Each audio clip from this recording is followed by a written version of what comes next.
नमस्कार, मैं हरिशंकर चौहान एक बार फिर से आपका स्वागत करता हूं आपके अपने YouTube चैनल परिवर्तन एकेडमी में। मित्रों, हम बात कर रहे थे सर्कुलेटरी सिस्टम के बारे में, जो कि बड़ा ही एक इंटरेस्टिंग टॉपिक है। क्यों? ये प्रश्न बनता है कि इंटरेस्टिंग टॉपिक क्यों है। तो आपको पहले से पता है कि जब सर्कुलेशन नहीं होगा ब्लड का, जब सर्कुलेटरी सिस्टम काम नहीं करेगा, तो जानते हैं सबसे पहले हमारे सेल्स की डेथ हो जाएगी, हमारे सेल की मृत्यु हो जाएगी। और आपको बता दें कि हमने बताया था कि सेल से मिलकर के बना होता है टिश्यू, और टिश्यू से मिलकर के बना होता है ऑर्गन, ऑर्गन से मिलकर के बना होता है ऑर्गन सिस्टम, और ऑर्गन सिस्टम से मिलकर के बना होता है बॉडी।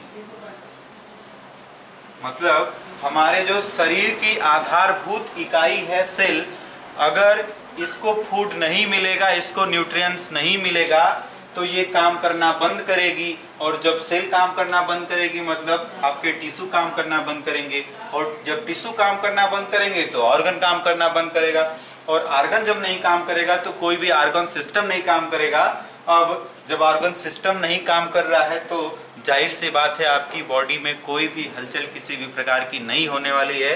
अर्थात हम साफ शब्दों में ये कह सकते हैं कि हमारी मृत्यु हो गई है। ठीक है, तो हम एक बड़ा ही इंटरेस्टिंग टॉपिक शुरू किए थे, ब्लड, जिसके बारे में हमने बताया आपको कि ब्लड क्या होता है, कलर उसका क्या होता है, उसका जो कलर है वो किसके कारण से लाल होता है, ठीक है, और उसका पीएच मान क्या होता है। तमाम सारी बातें हम पिछली वीडियो में कवर कर चुके हैं। अगर आप नहीं देखे हैं तो प्लीज़ आपसे निवेदन है कि ज़रूर उससे देखें, और काफ़ी अच्छा टॉपिक है और ज़्यादातर क्वेश्चन आप पकड़ पाएंगे वहाँ से। ठीक है, अगर ब्लड से अगर कोई भी क्वेश्चन आता है तो ज़रूर उसमें आप सफल हो पाएंगे। और आइए हम शुरू करते हैं formation of blood. Formation of blood, formation of blood को हम हिंदी में कह सकते हैं रुधिर निर्माण या फिर रुधिर का निर्माण।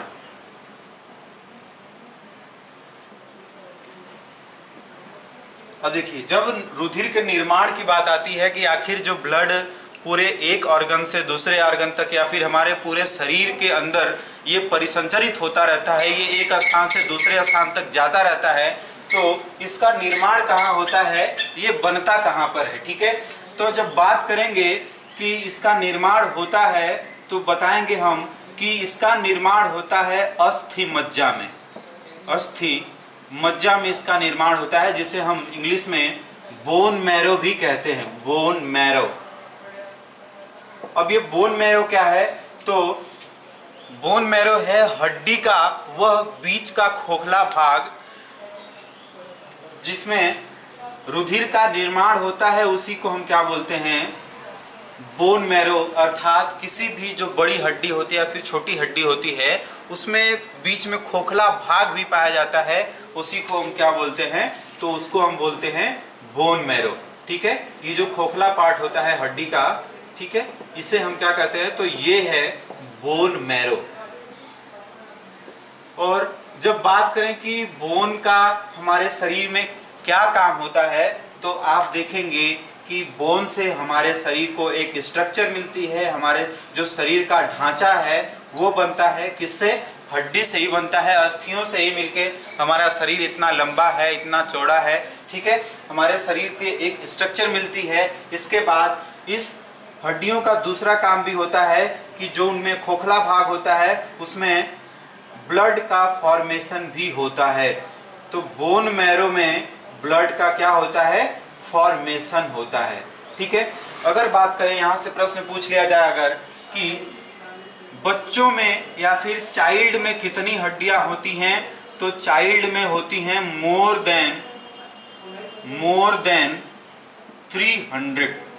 300 से ज्यादा हड्डियां पाई जाती हैं बच्चों में। और बात करें एडल्ट्स की, तो एडल्ट्स में कितनी हड्डियां पाई जाती हैं, अगर ये प्रश्न आपसे पूछ लिया जाए तो आप कहेंगे सर एडल्ट्स में यानी वयस्क में 206 हड्डियां पाई जाती हैं। और 206 हड्डियों में से लगभग 150 हड्डियां ऐसी होती हैं जिनमें कि पाया जाता है बोन मैरो।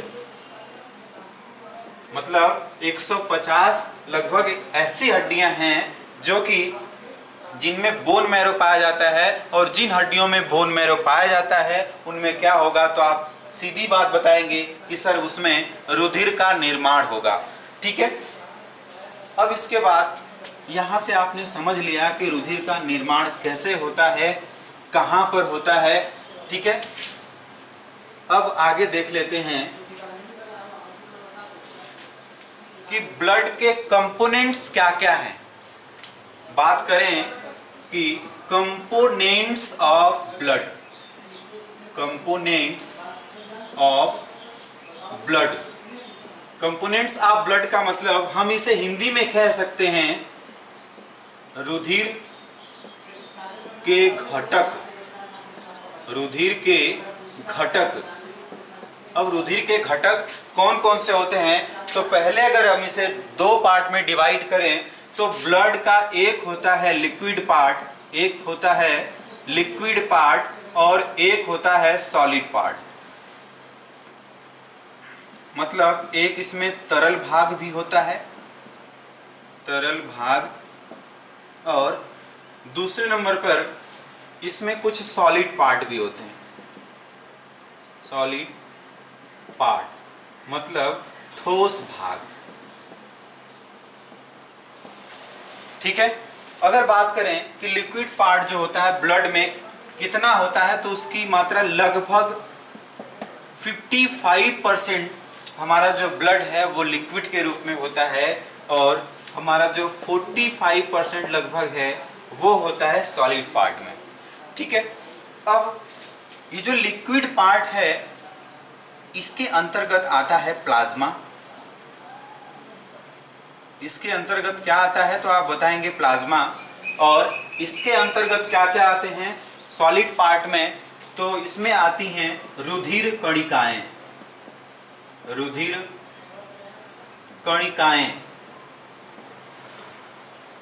जिन्हें हम अंग्रेजी में ब्लड कॉर्पस्क्यूल्स भी कहते हैं, ब्लड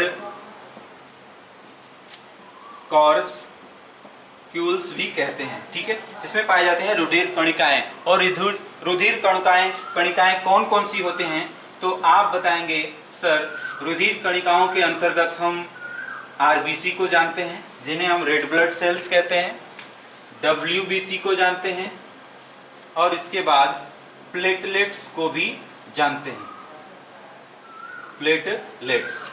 ठीक है, आरबीसी का मतलब रेड ब्लड सेल्स, जिसे हम हिंदी में श्वेत रुधिर कणिकाएं कहते हैं, और इसके बाद डब्ल्यूबीसी सेल्स, सॉरी आरबीसी का मतलब लाल रुधिर कणिकाएं, रेड ब्लड सेल्स लाल रुधिर कणिकाएं, और डब्ल्यूबीसी का मतलब होता है व्हाइट ब्लड सेल्स मतलब श्वेत रुधिर कणिकाएं, और एक होता है प्लेटलेट्स, ये भी पार्ट है इसका, ब्लड का कंपोनेंट है प्लेटलेट। ठीक है, और प्लेटलेट को हम हिंदी में कहते हैं बिंबाणु। ठीक है, अब सबसे पहले आइए हम प्लाज्मा के बारे में समझ लेते हैं। ठीक है, फिर आगे हम डिस्कस करेंगे डब्ल्यूबीसी क्या होती है, क्या क्या खासियत होती है डब्ल्यूबीसी में, आरबीसी में, प्लेटलेट्स में। ठीक है, लेकिन सबसे पहले हम समझेंगे प्लाज्मा के बारे में। एक नंबर पर हम शुरू करते हैं प्लाज्मा, इसे हम हिंदी में प्लाज्मा ही कहते हैं। सबसे पहले पॉइंट इसके अंतर्गत आती है कि it is a part of blood, मतलब यह खून का ही भाग है, रुधिर का ही भाग है, पार्ट ऑफ ब्लड। ठीक है, पार्ट ऑफ ब्लड है ये। इसके बाद प्लाज्मा होता क्या है, तो ये प्लाज्मा होता है अगर हम ब्लड में से आरबीसी को माइनस कर दें, आरबीसी को माइनस कर दें तो हमें क्या प्राप्त होता है, तो प्लाज्मा प्राप्त होता है। मतलब हम यदि पूरा ब्लड लेकर के सिर्फ उसमें से हम आरबीसी हटा देते हैं तो वही क्या हो जाता है, प्लाज्मा। और आप एक टर्म सुने होंगे प्लाज्मा डोनेशन, मतलब प्लाज्मा भी डोनेट किया जाता है। आपने पहले सुना था कि ब्लड का डोनेशन होता है, मतलब हम खून दान करते हैं, रक्त दान करते हैं, किसी के शरीर के अंदर हमारा ब्लड दिया जाता है। ठीक है, वो बात की बात है कि किसमें कौन सा ग्रुप होता है, तो ब्लड डोनेशन के क्या क्या घटक होते हैं या फिर क्या क्या उसमें पॉइंट्स होते हैं कि किसे ब्लड दे सकते हैं, किसे ब्लड नहीं दे सकते हैं। ठीक है, वो बात की बात है, बाद में करेंगे हम। ठीक है, लेकिन कहीं ना कहीं आपने सुना होगा कि प्लाज्मा डोनेट भी किया जाता है, प्लाज्मा डोनेट भी किया जाता है। क्यों?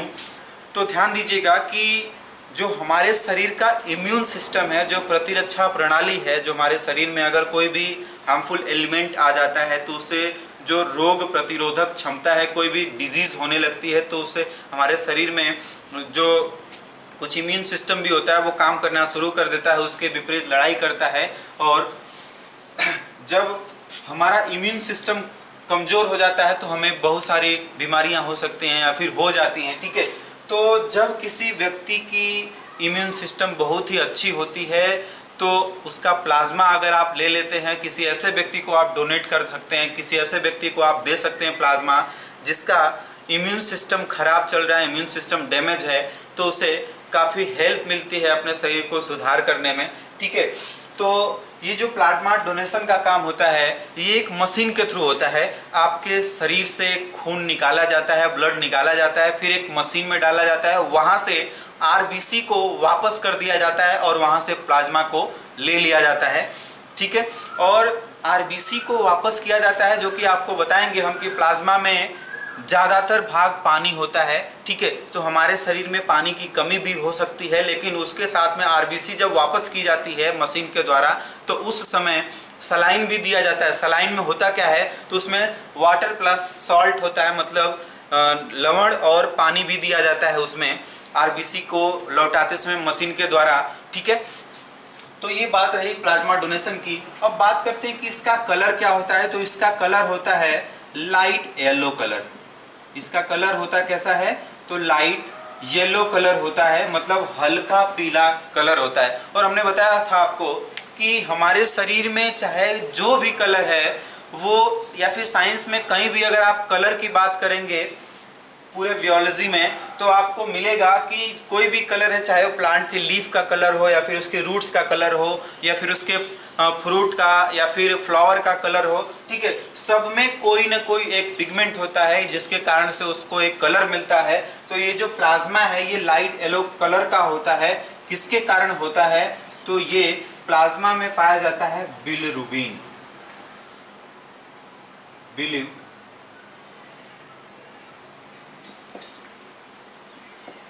बिलिरुबिन पिगमेंट पाया जाता है, जिसके कारण इस प्लाज्मा का कलर होता है लाइट येलो या फिर हल्का पीला। अब आपको एक राज की बात बताते हैं कि जब हमारे शरीर में इसकी मात्रा बढ़ने लगती है तो हमें एक जॉइंटिस डिजीज होती है जिसे हम पीलिया नाम देते हैं। पीलिया किस कारण होती है, तो जब हमारे शरीर में बिलिरुबिन का जो प्रोडक्शन है, जो उत्पादन होता है या फिर जो बनना है इसमें, अगर वो ज़्यादा बनने लगता है तो हमारे शरीर को कौन सा रोग हो जाता है, तो पीलिया रोग हो जाता है। और आपको बता दें कि जो बिलिरुबिन है ये पिगमेंट बनता कहाँ से है, तो ये बनता है लीवर से।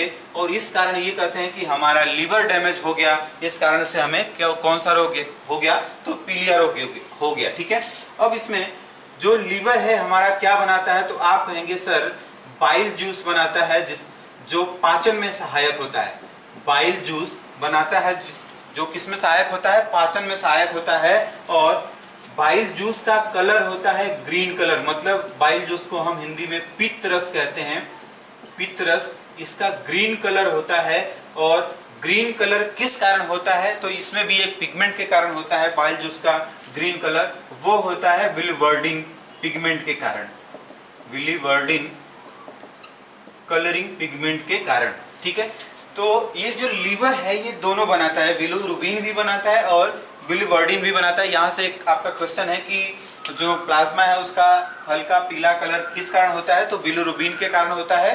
और जो बाइल जो पित्त रस वो हरे कलर का क्यों होता है, तो उसमें कौन सा पिगमेंट पाया जाता है, तो बिलिवर्डिन पिगमेंट पाया जाता है। ठीक है, अब आगे बात करते हैं कि ये जो प्लाज्मा है इसमें होता क्या क्या, मतलब प्लाज्मा में क्या क्या चीजें पाई जाती हैं। इसमें हमने आपको बताया कि इसमें से आरबीसी को निकाल लिया जाता है, लेकिन आगे हमें पढ़ना है, आगे हम देखने वाले हैं कंपोजिशन ऑफ प्लाज्मा।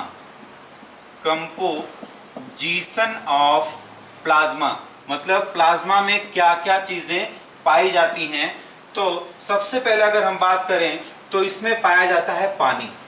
इसमें क्या पाया जाता है, पानी पाया जाता है, वाटर पाया जाता है, जिसकी मात्रा होती है लगभग 90%। हमारे प्लाज्मा में लगभग 90% पानी पाया जाता है। इसके बाद इसमें पाया जाता है ग्लूकोज, इसमें पाया जाता है ग्लूकोज।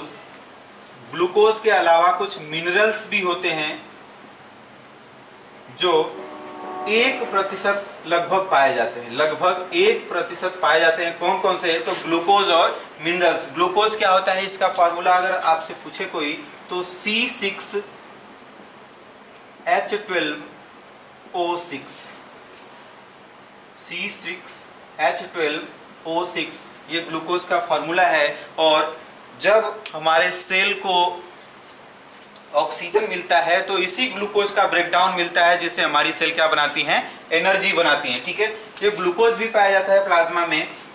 इसके पास कुछ मिनरल्स भी होते हैं, खनिज पदार्थ भी पाए जाते हैं। खनिज पदार्थ में जैसे लोहा हो गया, पोटेशियम हो गया, कैल्शियम हो गया, लवण हो गए, ठीक है, ये सब भी पाए जाते हैं। तो इनकी अगर क्वांटिटी की बात करें तो इस प्लाज्मा में लगभग 1% पाए जाते हैं ग्लूकोज और मिनरल्स।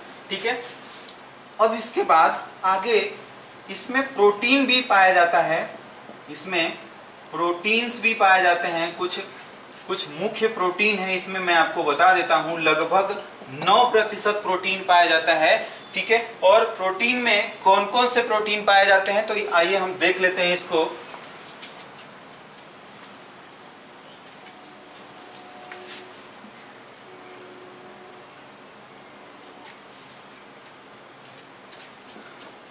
ये जो प्रोटीन हमने बताया आपको कि 9% लगभग ये प्रोटीन पाया जाता है हमारे प्लाज्मा में। तो कौन कौन से प्रोटीन पाए जाते हैं, तो इसमें पाया जाता है थ्रोम्बिन प्रोटीन। क्या पाया जाता है, थ्रोम्बिन प्रोटीन पाया जाता है। इसमें पाया जाता है प्रोथ्रोम्बिन प्रोटीन, प्रोथ्रोम्बिन। इसमें पाया जाता है फाइब्रिन प्रोटीन। इसके बाद इसमें फाइब्रिनोजन भी पाया जाता है, फाइब्रिनोजन पाया जाता है। और इसमें पाया जाता है ग्लोब्यूलिन प्रोटीन भी पाया जाता है। और इसमें आपको बता दें कि ये प्रोटीन सबसे अहम भूमिका निभाता है हमारे रक्त का थक्का जमाने में। जब हमारे शरीर पर कहीं कट लग जाता है, कहीं चोट लग जाती है, तो हमारे शरीर से रुधिर बहने लगता है, बाहर की ओर जाने लगता है। तो अगर थक्का नहीं बनाया जाए, अगर उसमें थक्का न बने, तो होगा क्या कि हमारे शरीर से पूरा ही खून निकल जाएगा। ठीक है, पूरा ब्लड हमारे शरीर से बाहर चला जाएगा और हमारी क्या हो जाएगी, तो मृत्यु हो सकती है। ठीक है, आगे ब्लड की कुछ डिजीज हैं कि मतलब उसमें रक्त का थक्का न बनने वाली बीमारी। ठीक है, तो आगे इसकी कुछ डिजीज हैं, हम इसके बारे में आगे चर्चा करेंगे। लेकिन फिलहाल आपको यहाँ से ये नोट करना है कि सर अगर हमारे जो प्लाज्मा में या फिर ब्लड में अगर फाइब्रिनोजन प्रोटीन अगर नहीं पाया जाता, तो हमारे शरीर में जो ब्लड का थक्का बनता है शरीर के बाहर, मतलब हमारे शरीर के अंदर नहीं बाहर बनता है। अगर अंदर बनने लगेगा तो उससे हमारे जो ब्लड सेल्स हैं वो क्या हो जाएंगी, थक्का बना करके हमारे जो ब्लड जो भी वेसल्स हैं उनमें ब्लड का सर्कुलेशन नहीं होगा। और ब्लड का सर्कुलेशन नहीं होगा तो कोई भी सेल को एनर्जी नहीं मिल पाएगी। और एनर्जी अगर सेल को नहीं मिल रही है तो इसका मतलब आप अच्छी तरीके से जानते हैं कि हमारे शरीर में क्या क्या हो सकता है। ठीक है, अब इसके आगे हम जान लेते हैं function of plasma. Function of plasma कि प्लाज्मा का काम क्या क्या होता है। ठीक है, हम जान लेते हैं प्लाज्मा का काम क्या क्या होता है। तो सबसे पहले इसका अगर हम काम देखें तो रक्त का थक्का जमाना, रक्त का थक्का जमाने में सहायक होता है, रक्त का थक्का जमाने में सहायक होता है। ठीक है, इसके बाद ये सहायक होता है ऊर्जा निर्माण में भी, ऊर्जा निर्माण में भी सहायक होता है। ठीक है, ये ऊर्जा निर्माण में भी सहायक होता है। इसके बाद जो हमारा पीएच वैल्यू है 7.4, जो हमारे ब्लड का या फिर रुधिर का पीएच वैल्यू है 7.4, इसको रेगुलेट करने का भी काम करता है। ये रेगुलेट करने का भी काम करता है कौन? प्लाज्मा। ठीक है, ध्यान दीजिएगा, रेगुलेट किस लिए करता है? क्योंकि अगर हमारे ब्लड का पीएच वैल्यू कम होता है, 7.4 से कम होता है, तो हमारा जो खून है वो पानी बनने लगेगा। ठीक है, हमारा जो रुधिर है, हमारा रुधिर पानी बनने लगेगा, मतलब रुधिर पानी होने लगेगा। ठीक है, और यदि इसकी जो पीएच वैल्यू है अगर ये ज़्यादा हो जाएगी, ठीक है, अगर पीएच वैल्यू इसकी ज़्यादा हो जाएगी तो शरीर के अंदर ही रक्त का थक्का जमने लगेगा। ठीक है, शरीर के अंदर ही रक्त का थक्का जमने लगेगा। ठीक है, तो हमने अभी प्लाज्मा के बारे में इस वीडियो में समझा, और हमने क्या क्या समझा एक बार हम समझ लेते हैं इसको, कि जो प्लाज्मा है ये हमारे ब्लड का ही पार्ट है। अगर प्लाज्मा की बात करें तो इसमें से जब ब्लड में से अगर हम आरबीसी को हटा देते हैं, रेड ब्लड सेल्स को हटा देते हैं, तो जो हमें उसमें पदार्थ प्राप्त होता है वो कौन सा प्राप्त होता है? तो वो हमें प्राप्त होता है प्लाज्मा। ठीक है, और प्लाज्मा में हम बताएं तो इसका रंग हल्का पीला होता है। किसके कारण होता है? तो बिलिरुबिन पिगमेंट के कारण होता है। इसमें मतलब प्लाज्मा किसका कंपोजिशन है, क्या क्या इसमें पाए जाते हैं, तो उन्हें बताया कि 90% लगभग इसमें वाटर पाया जाता है, बाकी लगभग 1% ग्लूकोज और मिनरल्स पाए जाते हैं, और इसमें लगभग 9% प्रोटीन पाए जाते हैं, जिसमें हमने बताया आपको इसमें थ्रोम्बिन प्रोटीन, प्रोथ्रोम्बिन प्रोटीन और फाइब्रिनोजेन, फाइब्रिन प्रोटीन और ग्लोब्यूलिन प्रोटीन, ये सब पाए जाते हैं। ठीक है, इसका फंक्शन की बात करें तो क्या क्या फंक्शन इसका? तो इसका पहला फंक्शन है कि रक्त का थक्का जमाने में सहायक होता है। मतलब जब हमारे शरीर में हमें कहीं चोट लग जाती है, ठीक है, तो शरीर के बाहर ब्लड ज़्यादा न बहने पाए, तो कुछ समय बाद क्या होता है कि हमारे जहाँ पर चोट लगी होती है उस पार्ट पे रक्त का थक्का जमने लगता है, जिससे हमारे शरीर का खून न बह पाए आगे। ठीक है, इसके बाद ये ऊर्जा निर्माण में भी सहायक होता है, क्योंकि इसके पास ग्लूकोज होता है, और ग्लूकोज के साथ साथ जब ऑक्सीजन मिलती है तो उसका ब्रेकडाउन होता है ग्लूकोज का, और एनर्जी का वहाँ पे प्रोडक्शन होता है या फिर एनर्जी बनती है। इसके बाद ये हमारे शरीर का जो ब्लड है उसके पीएच मान को भी रेगुलेट करता है, क्योंकि अगर पीएच मान घटता है तो इसका मतलब है कि खून का पानी बनना हो जाएगा। इसके बाद यदि पीएच मान बढ़ता है तो हमारे शरीर के अंदर ही खून का थक्का जमने लगेगा, और जाहिर सी बात है कि अगर हमारे शरीर के अंदर खून का थक्का जमने लगेगा तो जितने भी हमारी ब्लड वेसल्स हैं, मतलब जो रुधिर वाहिकाएं हैं, उनमें अगर खून का थक्का जमने लगेगा, क्लॉट बनने लगेगा, तो होगा क्या कि क्या रक्त का संचरण हो पाएगा? परिसंचरण नहीं हो पाएगा।